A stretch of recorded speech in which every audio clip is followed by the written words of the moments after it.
Salut! Bon, aujourd'hui, je voulais vous parler du fameux saumon. C'est un de mes ingrédients préférés, un de mes repas préférés.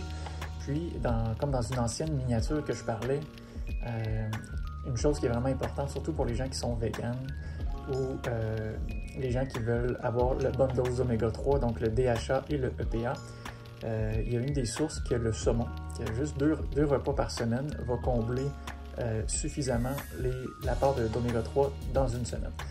Donc, le saumon.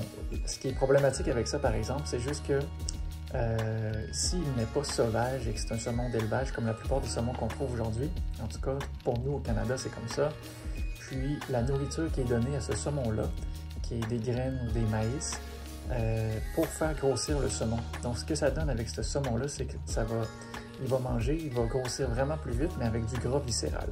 Donc, c'est pas exactement ça qu'on veut manger, c'est même pas très bon pour la santé.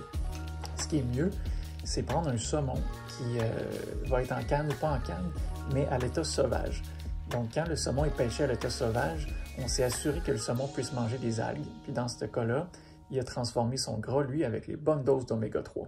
Donc, c'est exactement ce qu'on veut quand on mange un saumon.